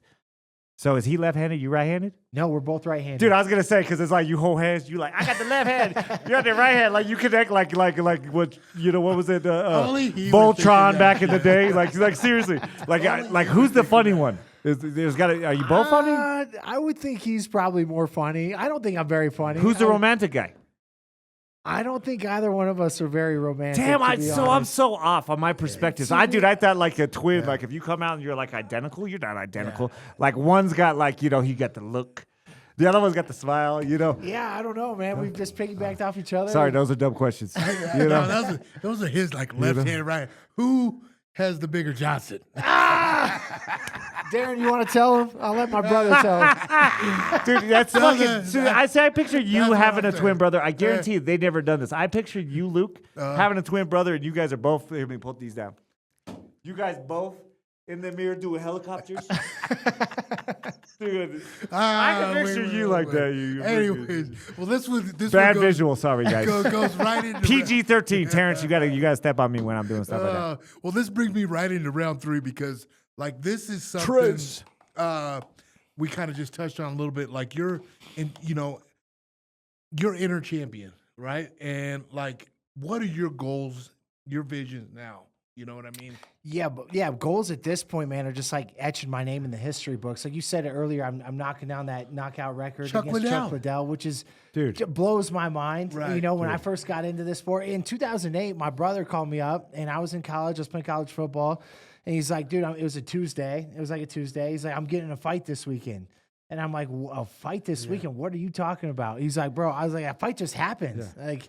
He's like, "No, man, it's this new thing called mixed martial arts, MMA. You weigh in on a Friday. You put these 4-ounce gloves on. You step into a cage. They lock the cage door, and you fight. Yeah. And you can wrestle. And they got this shit called jujitsu, and you can like make people tap out by choking them." And I was mind blown. Excuse me, I was mind blown. Here, I'll help you. I got on the internet. I start looking up MMA, you know, and sure as shit, like I had no idea what it was, but. Again, I don't know if it was the same weight class or whatnot, but Chuck Liddell was the champ. He's knocking everybody out. He's a sprawl and brawl type guy. Dude, so and fun to I've watch. always been a sprawl Yeah. and brawl type guy. And I was like, dude, that was my guy when I played the UFC video game Yep. back in the day. I'd always be Chuck Liddell. And now when I saw that stat after my fight, I was kind of blown away. Yeah. And also I was like, bro, that's very attainable. Attainable. Like I could You easily, have to I see could easily something get before that. you. Yeah, exactly. Absolutely. You do. You had to see something. That's where the goals come from. You set the goals that way. And to think of a guy like John Jones, who was the champion of over a decade, is not even on that list. That's mind blowing to me. And Dude, Chuck Liddell was the guy. Like Yeah. he's the one that. So when I first got into MMA, it was the same time, and him and his coach came out and they did a seminar at our gym. They actually used to work with God. What was his name? He used to train at our gym, but they came and did a seminar. We actually went out to a club that night, dude. He was wild. Chuck was wild. His coach. oh, I guarantee Dude, it. really wild. Like, guarantee dude, it. his coach had like painted figures. We went to like talking the about spaghetti Fabio factory. No, I'm sparking a blank right now. Terrence, look up his coach's name. Hackelman. Oh yeah, Dude, yeah. awesome John- dude. Like, John- yeah, John Huckleman. John's John the man. Huckleman, yeah. You know, so he had Kempo karate. He Kempo, came from yeah. Kempo. I did Kempo karate when I was younger, but there's a family. Connor was his name, and his family's so awesome. And they had a Kempo gym, and they're all through the same system. So, got to get them to come out, you know. And I was coaching all boxers, and I had Nate Marquardt at the time and Dwayne Ludwig, and they came out. And this is 20 years ago. You know, 18 years ago, something like that. And having them out was so awesome. But I love the way that you speak about that goal setting is something a lot of people get to goals and they don't even realize they're setting goals. Like having an idol. Like if you have an idol and you're watching a sport and you're like, dude, I want to be like that. Like that's already starting to set a goal and you're starting to envision you having it. A key to having a goal is you have to believe that you're going to get it. I always say you have to have a plan. The plan never stays the same. You always have to adjust the plan. And it's so funny when you look back and you go, holy shit, this is what I'm talking about. I remember being in like kindergarten and they were like, hey, what do you want to be when you get older? There was this Korean family that lived across us. And they had like 3 kids. We'd go over there, have to take your shoes off on the outside. You go inside, smell like fish. Like so unique. But the dad was a Taekwondo instructor. Dude, his like little 2-year-old, I was like 8 years old at the time, could flip me. It was so Breaking cool. boards. Dude, I was like, oh, and his dad was just so like, he had this mystique, like mysticism to him. And I remember telling him, I want to be a, karate instructor or like a, and it's so funny. You look back and you're like, damn, look where I am. I didn't realize that was going to be a goal, but goals have to be targets. Who wants to go throw darts at a wall? It probably started like that. Like, yo, can I get a dart to stick? But then you're like, oh, I need to be able to hit something. So all of a sudden you throw it at a board. Then all of a sudden you're going at numbers and then a bullseye. You have to dial in what your goals are. And when you have goals, each time you get to a goal, you start to sharpen that goal a little bit more. Becoming a champion, everybody's like, dude, it's like the ultimate goal to become a champion. That's cool. Once you become there, it doesn't mean you change and you stop making goals. You're all of a sudden at a peak, at a mountain where you climbed and you got all the way up there and it was so rough to get there. But you said I was going to get there and you looked up and said, damn, how am I going to get up there? Just got to go. And you're on top of the peak. And when you're up there, you get a little bit of bliss and you're like, man, this is amazing. Yeah. But you look over and you're, wait, that mountain's a little taller. So now you get to go down this peak going, oh man, I can't wait for the next one. And you're setting your next goal. Once you start to get goal-oriented, it becomes a pattern. It becomes an addiction. And I love the word addiction because it scares people. It's like, oh, is it it's got to be alcohol or drugs to be addicted. No. Find what makes you better. Goals you need to be addicted to. Be addicted. find just the passion in that receiving end of once you get there, and how does it feel? And let's ask you that question. Those goals, how did it feel to know that you're on that record list with one of the all-time greats, legends in the sport, and you got in there not even knowing what the sport was, and look where you're at? How's that feel? It's crazy, man. It feels great. Like you said, I feel on top of the world. It is one of, and your goals, going back to the goals too, is you got to make them attainable. They have to be realistic. To come in and say, oh, I want to be a UFC champion. Well, if you're just starting out fighting or even just getting into the UFC, that goal is maybe it's so far down there. You got to get goals and habits that build you to it, right? And one thing I read in the Trevor Moad book, at first you build your habits and your goals, and then your habits and goals build you. Wow, that's deep, powerful. right? So you have Damn, I gotta get that audio book. I'm telling you, bro. At first, you build your goals and your habits, and then they build you, and then they will build you up to that Absolutely. UFC championship belt. What But well they said, They dude. have to be attainable, and they have to be realistic, and they have to be daily goals, weekly goals, monthly goals, and there's something about crossing them off and putting a check next to it that make you you're building it. You're building your momentum. You're building your dream. You're building your desires, one on top of another, man. And even those same goals that you accomplished, those are still your foundation. Like you talked about earlier, your foundation has to be solid.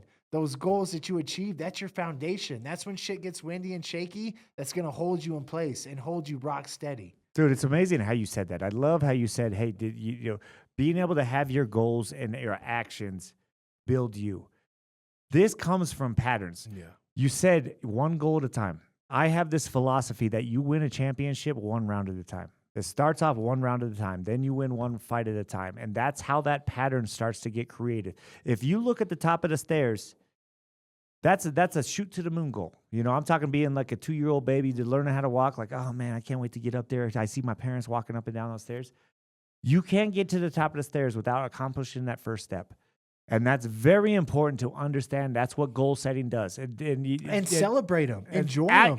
Understand what you just achieved. Part. That is the most That's important why I asked part. you the feeling. Like the feeling is like Dude, what keeps you going. And that feeling it feels great, man. It's like when you can take a step back to take a moment to smell the roses. Like that is an amazing thing. I never thought, being Chuck Liddell back in the day, that I always believed I'd be in the UFC. And then I was really quick. And then when I got cut, I always believed I'd be back. But never once did I believe I'd be knocking on the door of the KO record in the light heavyweight division. It's badass, man. There's one feels time good. though. There's That's one cool. time that I got up like 7 steps. And I looked over the side, and I realized I had one of these in my hands. And then I was like this, I got the little wobble, and I was like, I'm going to get there. And I tried to do the double step, and then all of a sudden I was looking at my feet, and I rolled like 3 times. Like, I hate this goal shit. Welcome to my I life. hate this shit. Hey, man, Sorry, they sorry. break you down and build Let's you make up. them dumber. Yeah. Well, that's awesome, dude. And I'm so excited for you to, keep overcoming goals. But this next round, this is what this is my round here. This is where we get a little competitive. Okay. Okay. It's a championship round, right? Because we're in round 4. It's fun though. We're gonna do a little true and false, right? But I like that because I can guess. we're gonna have little wings with Okay. some hot sauce. Oh, I'm and not some doing hot this. sauce. Oh, I'm No? going to be sweating. Come on, I'm going to be Coach. sweating. Well, for Do sure. it. He's Hey. here. I would do it for him. First already off, I'm sweating having a thinking beer. about it. You know I Yep. have acid reflux. Yep. So, bro, I have acid reflux too. hey, so. do you mind? Nah, they're not that bad. Hey, do you mind? Do you mind if I try to get someone else? Because honestly, Yeah, go grab like someone truly, real like quick. my Yeah, go stomach grab is fucked someone up. real quick. Like I can't do hot stuff. But Yeah, Oh, he's- hey, Dustin, it's What been a a little- pleasure, bro. Hey, it's What been a little great, man. wiener. Thanks for having me on. I Yeah, hopefully dude. there's someone here. I think Tanner would do it, right? You think Yeah, Tanner? go Let me go grab see. him. Let me Tanner go will do see. it. Let me go Yeah. see if I can find someone. Yeah, he Dude, ain't no Dustin, bitch. what a pleasure getting into your mind, bro. Like this has been amazing.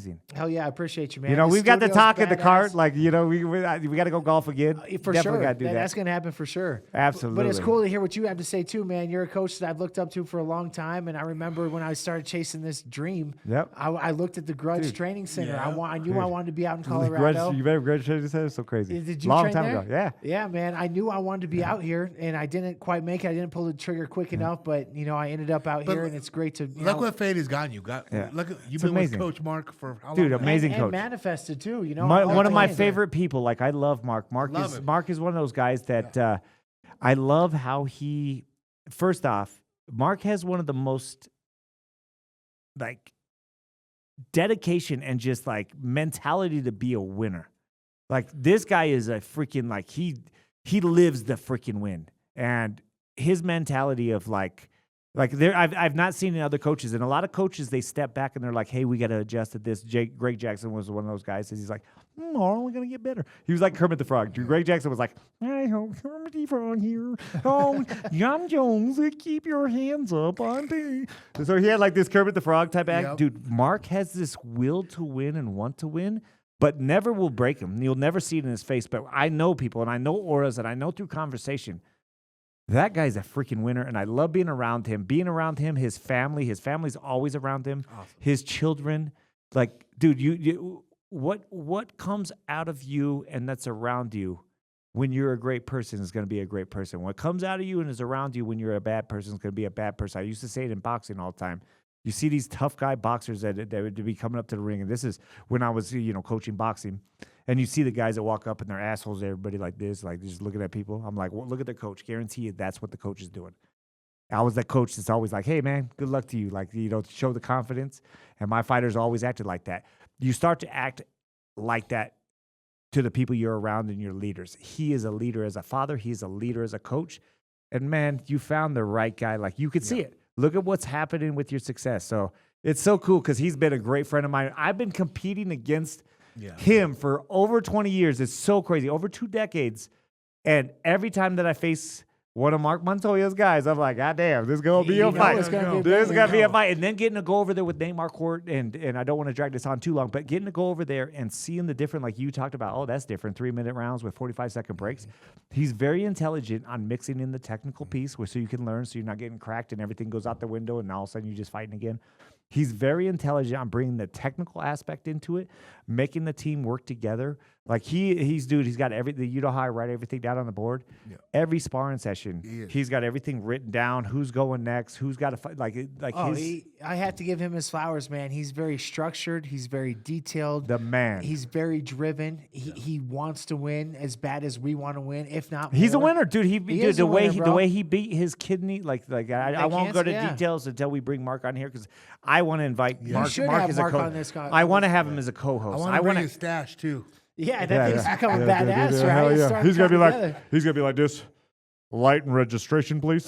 Is it like that? One of them stashes? I ain't seen it yet. Oh yeah, Dude, I can't wait to see it. It's getting strong. He's gonna have a handlebar. But he overcame a super hard fight, which almost took him 2 years out of the game. Like a lot of people don't realize that, and he won't bring it up because he's just that type of guy. But he beat something that was so hard to overcome. And, man, I'm telling you, I look up to a guy. I always put myself around people I want to be like, and that's how you get better. And I've always put myself around him, vice versa. He's been there for me. I've been there for him. What an amazing person. Hey, man, he's a great dude. He doesn't cheat the game. Yeah. He puts his time in. He's very detailed oriented, and the 4 horsemen that comes from him. He challenged all of us to find your 4 horsemen. Look at you, dude. What is it? Telling you. That shines. I am who I am through the people I surround myself with. Mark Montoya shines in you. I want to say, hey, I'd go to war with him anytime. Man. You should get like an ice. Should I start going the handlebar? What if I did? Dude, I beat you. Hey, I was joking. Did you get offended when I say ice? No. So you got green card? You got green card? Oh shit, Luke. Dude, he used to hide all the time. He's like, hey, don't tell him I'm here. And I'm like, who you hiding from? You hiding from parents? You hiding from the cops? You hiding from ICE? We all know. Now we all know. All right, let's go. All right, sorry, round 4. Let's go. Let's bring these wings in, huh? Hey, I'm gonna go get 10. All right, let's go. I'll be back. Oh shit! Oh damn! Oh shit! Billy Bob, we're ready to go. Billy Bob, I saw that little. I've never been to no television. That was doing. How you doing? What's up, brother? Chief? Rodney. How we doing, pal? Rodney. Oh shit! Hey, you wrestle. Hey, what's your name? My name Rodney. Rodney, I'm Billy Bob. Billy Bob. All right. So we go in the kitchen. You got any more heaters? Come and sit down. Come and sit down, bud. Come and sit down. This is Trevor's cousin. Yeah, come and sit down. Come right here. Sit down. Is this going on the internet? I got a cold one for you, bud. On the internet. Yeah. Can you sit down there? You got to back the seat up a little bit. This shit is nice. All right, so listen up. This is what where they call real upper you know what decky. we're doing, right? We're doing a hot wing challenge. True and false. Eating Olympics? What we got going on here? True and false questions. You can't get them wrong. You're I thought we were 50% eating. wrong. This We're is gonna Carrot get it Top. All right. Carrot Top. All right, true and Oh, false. no, I ain't running. Wait, so who's answering? Hey. Tanner's not coming? I'm gonna This ask. is him. Hey, Oh, okay.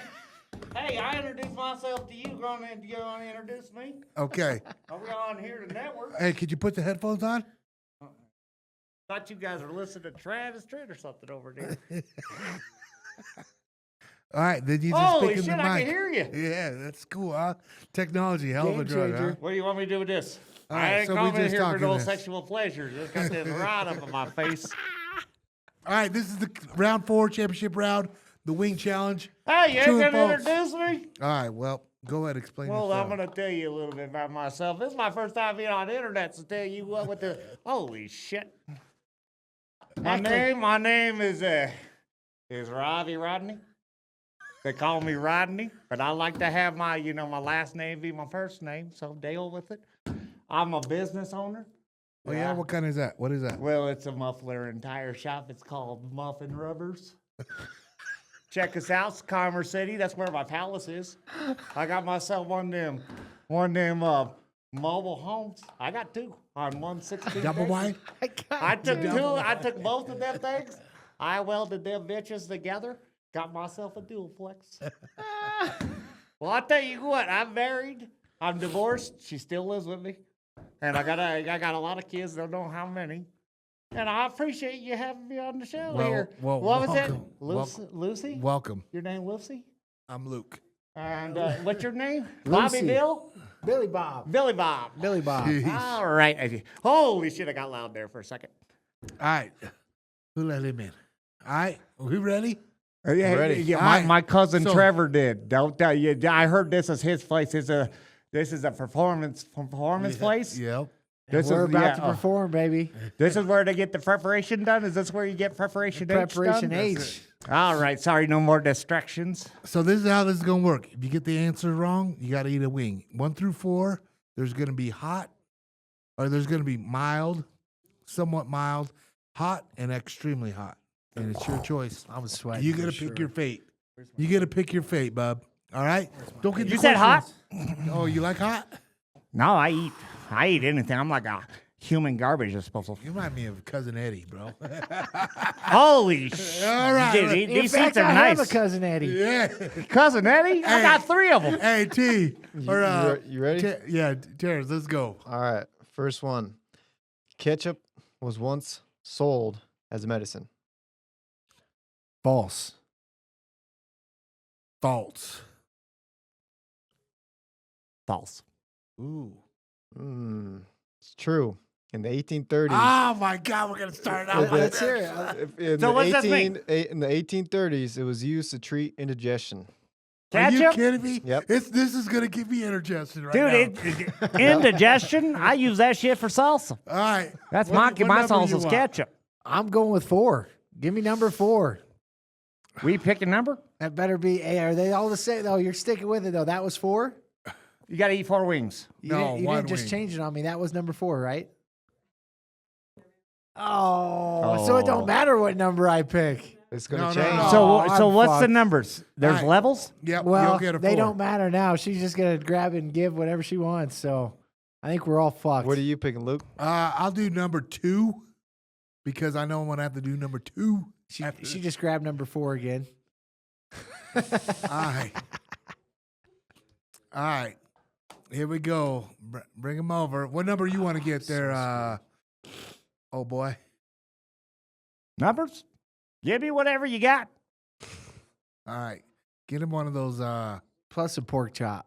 Dude, I'll tell you what, you think I'm not going to be able, I thought we were going to eat a lot. I had myself a brisket and gravy this morning, not biscuits and gravy, briskets and gravy. All right. Sorry. Our girl Alexander's going to come over here and bring this to us. All right. All right. Okay. Here we go. Let's get this party Ma'am, started. do I take the plate? Yes. Take it. Take the wing. All right, I got you.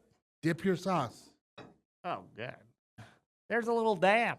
Oh, how come I got so much sauce? You can choose how much you want to dip in. All right. You ready, Bob? We got to mix it in there. Right? I need me Yeah. a hair tie. I'm sweating right now thinking about this. All right, so here we go. I hope it's number 4. I just hope it's the hot. Just Here we get it go. over with, right? Here we go. Good wings. Oh, I like to eat. I love to eat. I love to eat right in front of the mic. Oh, yeah, that's so spicy. You just hear everything. I mean, that ain't hot, hot. Look out, yeah, because it's not like Number 2 was good, huh? What'd you bet? Number 4? What'd you, Do we get to pick her? what number did you get? He got 4, so you guys got the same one. I think mine's hotter. it's gotta be because I'm actually not too bad right now. Oh, That's a good ass wing. all right, let's do this. Keep picking number 4. That right there is going to give my Harley season skid mark. All right, next question. Next question. Oh, I'm Lordy. sweating a little bit. Oh, that one was starting to Was sting it? now a little bit. Alexander, All right, well, right to the next one. don't screw me Ready? like that. You guys ready for number 2? Yeah, Yep, let's go. bring it. I'm gonna do the opposite, whatever these guys say. Yep. Okay, the Hold goat. on, hold on. Are we going in the same order or? No, Doesn't we'll go matter. me. We'll go me now. Okay. Yep. Okay. So, the goat is the national animal of Scotland. False. This is true or false? True. I'm going true. They say he knows who the goat It is. is false. Oh! But get this. Go. But get this. It is the unicorn. Whoa, what? I thought it'd be a sheep. Hey, Kind of I found podcast that is this online, with a so don't- unicorn? What Don't number? quote me. What number are you getting? Give me 2. 2. Give it to him. Give me 2. Both of them get 2. Get me what you're making, honey. A unicorn, huh? Don't quote me on that. What? That's What That's was? what it coming said. from the Dude, that internet, was- right? yeah. So We got who do we got over here? What's your name again, pal? You forgot? I forgot. Between Billy You know, Bob and I Cousin Eddie. thought you Between athletes Billy that Bob have and damn people Cousin skills. Eddie. It's a Randall. Randall. Yeah, old Robbie Rockin' Randall. Randall. Robbie Hit Randall. I'll Rowdy. tell Good you old what, Randall. Good old Randall. I tell you what, I hope there's a lot more wings. All right, here we go. Touch it up. Oh, damn. Oh, you don't get one this time, huh? Yeah, I've got one right. I got a God, cut in my it's- mouth. it's Justin gonna hit me in burn. my mouth, and dude, it's on fire It's right gonna now. burn. Yep, I don't know if this is, you're supposed to be smart, but we're the one with the food. that's it. You don't look too smart, you got no food. It's gonna burn. I know Dude, my mouth is on fire. it. Is But it? I'm you, Mexican. you better lock in. You're on a. You got one right. Keep it going. I'm 0 for 2. I'm fucked. Your destiny is up to you. Oh, how was that one? Holy shit, that one got some bite. Nose is already running. Oh, damn. I'm gonna need more paper towels. We got paper towel? Yeah, I got some right here. Woo! Here we go, That bud. shit was hot. Got a little milk. Oh, that looks fucking hot right there, bud. There you go, bud. Drop those bones. I in just there. knew Holy shit, that one's hot.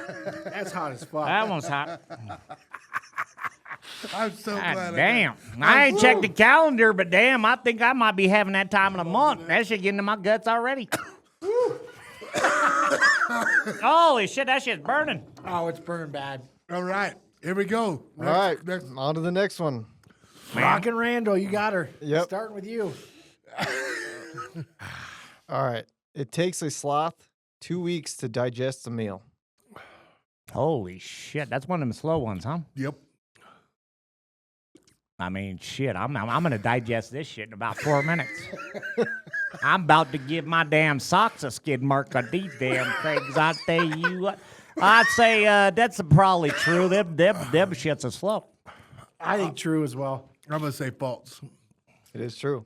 Oh, thank God! Give me a break. Oh, Rockin' Randall. Hey, I'll take his wing if he wants to give me that. That shit is good. It's a little hot. That last one burned a little bit. Oh, I'm burning. Hey, let's get 2 of us, huh? Let's get one from my buddy here. Oh, Rockin' What number? Randall. What number you want? Let's go 1. Let's go 1. We gotta go with 1. Damn, what Dude, you I damn? got some of that milk, but I'm lactose intolerant, bro. I'll be straight, just be right away. You all right, dude? It's You doing hot. good? Hey, visualize, overcome. Hey, it's all in the Hey, set that goal. Set that goal. Okay, this looks a little bit hot right now. Here we go, buddy. Oh my God, what am I doing? Damn, so you get to eat for free. These guys over here complaining and shit. Did you really give me this? Holy shit! Is it hot? Oh, that one hot. Oh my God, dude! Oh, that Dip one it real in. hot. Dip it Oh in. yeah. What I is feel it? my dentures loosening. So I tell you what, they ain't even sticking on. This shit is hot. Leave no wing unturned. Turn that wing up in there. Oh my God! Turn that I don't- wing. Holy shit. Oh no! I'm fogging up my glasses. Oh my God! All right, I'm one for two. 1 for 2.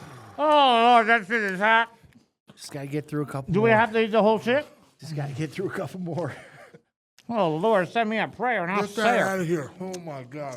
Oh, Lord, give me a prayer. All right. We're almost done. Oh, shit, Halfway. I did, oh, Lord. Halfway. Halfway. Here we go, baby. Dude, Rock my and lip- Randall. My lip is about to blister. I just did the Lord's cross, praying to Jesus. I Okay. touched my left boobie, and I don't know if I'm going to grow hair there no more. All right, next one. An ant can lift 5,000 times its own body weight. True. That's false. I guarantee it's true. That's false. Them little things, I True. step on that little Whoa! 2 for 2. Go! thing. Get myself another ring. Rock Randall, baby. He wants the hottest one. It's Robbie. I think he wants one again. One's a good one. No, just him. I'll take 2 of them there, honey. You can bring me the whole plate. That's cousin Eddie. And for all sure. the sauce that comes with it. Yeah, man, I don't know about that sauce. How we doing over there, Luke? That ain't no joke. That fun is not. Was good. it? I mean, Yeah, he's, you I'm gotta try. sweating. You I'm gotta sweating try a it. little bit. Well, I gotta get one wrong. You're sweating. Am I the 2 only and one that 2. got that one wrong? You're the only Holy. one. Eat it. You underestimated them. What ants. level's this? Easy. Oh.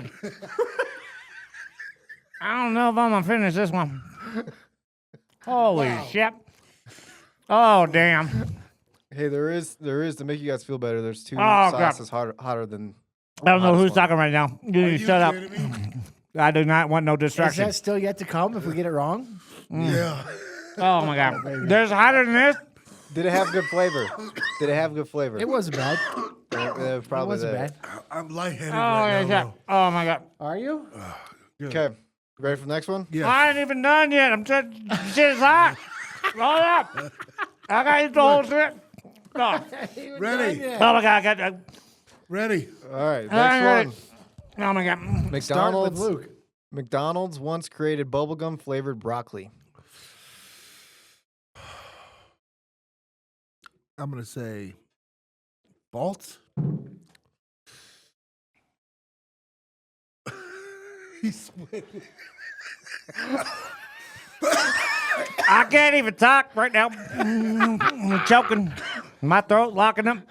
God damn, I'm sweating more than a fucking politician on that Epstein file. You got a wet wipe there, honey? There you go. He's wet. Oh, my God. He's fat, juicy, and wet. I'm still hungry, but damn, I don't know if I want no more of that shit. True or false? What are we doing? I'm sorry. My glasses is fogging up. I can't even see. Who am I talking to? I'll repeat it. McDonald's. Oh, you once- asked the question already? Sorry about Yes. that. No, I'll focus. McDonald's once created bubblegum flavored broccoli. Oh, hell yeah. The McDonald's back in the day, they called it Mickey D. Yeah, you used to have that shit. I True. used to get cherry pies that were actually apple. True or Mhm. false? Their workers not that good. Oh shit, I gotta ask our question. Sorry about that. True. False. It is true. Oh god, my give me a break. I'm sweating my brains off over was- here. It was a failed attempt to get kids to eat healthier. Wow. What year was that? I don't know. I'm calling bullshit. Oh god. I'm calling bullshit. I'm calling bullshit. Yeah, I don't believe that shit. 3. 3. 3. So was I wrong? I don't even know what's going on right now. You got that one You right. just literally. What'd you say? Oh, true? thank God. I You got said to true? say. You said true? No. I have no You idea. said false. Yeah, I said false. But you literally just screwed us.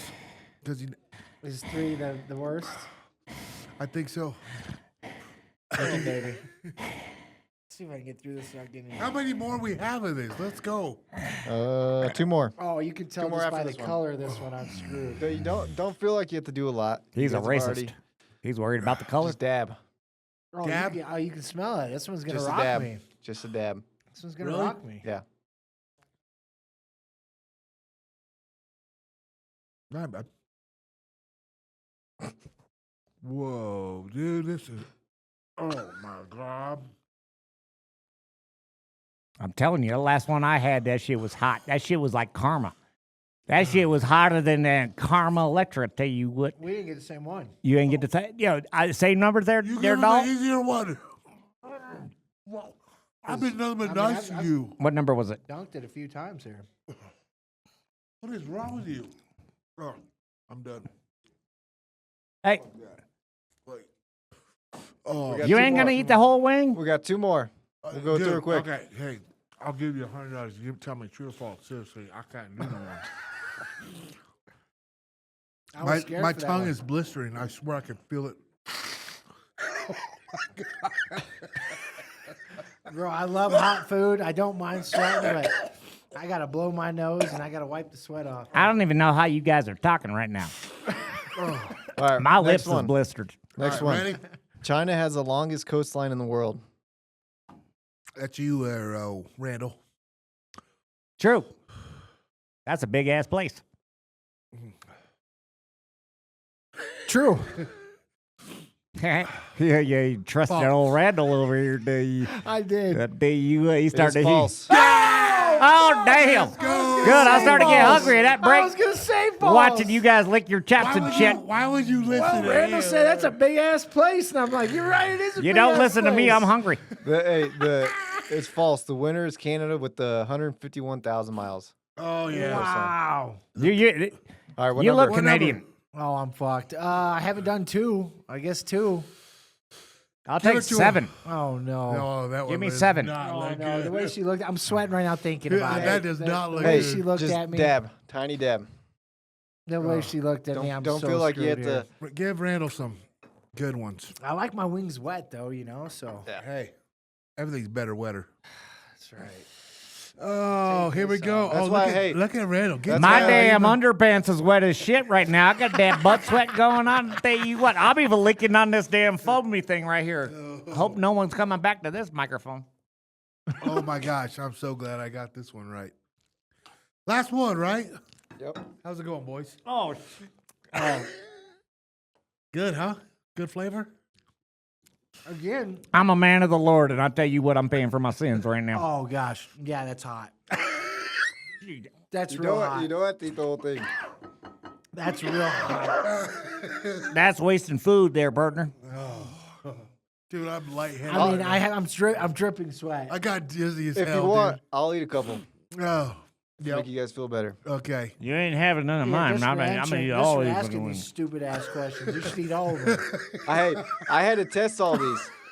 I tested all the sauces a couple weeks ago. So Okay. All right, Who's last this one. guy behind the screen back there? He sounds like a bragger. All right, last one.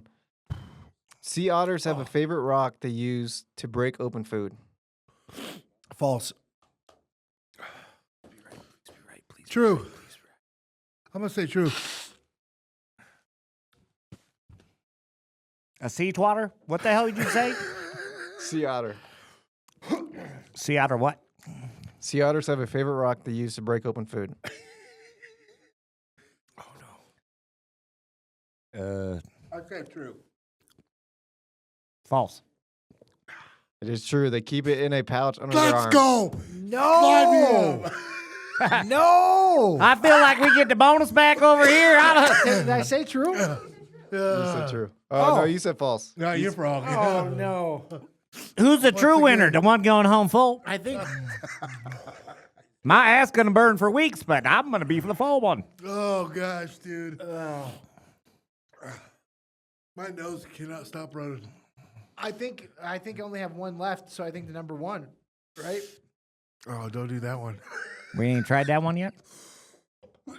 I mean, I had sweat rolling down my ears. He's foaming out of the mouth, boys. Oh no. Oh, this is not good. Oh no! How did Luke get more right? Luke won this contest, didn't he? I mean, I'm the Yeah, champ. I told you this is my He kid. He I is have to really do it. good I at don't know. 50-50. I think I don't- honestly, I think he's got to end with 1-2. I'll just take a regular one. I don't know how you lose at the plain damn one. food The derby. back of I'll my take head a is plain one. sweating. Which one? Which one is it? This pile? Is that new one? Okay, which one did you pick? I'll do it because I'm a team player. Thank you. Because you know why? You're on the roll, baby. We all on the roll. Let's get on that White House card together. I'm still hot. Oh, damn. I think they're all hot. Why did I do this? Why did I do this? Oh my God, bro. That's disgusting. What are we doing? Great wings. Self-torture. How are you holding I up, thought it Randall? would be better at true or false, man. I'm a pretty lucky individual. Like, you got a 50-50 shot, man. Oh my God. I'm just hoping you got more damn questions. No, Let's we're keep her good. going. All I gotta say, man, thank you for coming on the show. This was fun. We found your weakness, hot sauce. You know, I seen your weakness. Your back of your shirt is all wet. You know what they call them? I don't know if I should say it on the network's going to allow me to say that. No, Do they you look like a won't. wet back when you turn your back? Is that? I got a wet I ain't bag. racist. I got these running shoes. They're Pumas. These Pumas are fast, but I don't consider myself a racist until I'm hit a 50-yard dash. You know what I'm saying? I'm one of the best racists out there. I'll beat up both of you. Oh my God, you hear this guy? Oh, Guys, my. thank you for tuning in. We'll see you next time.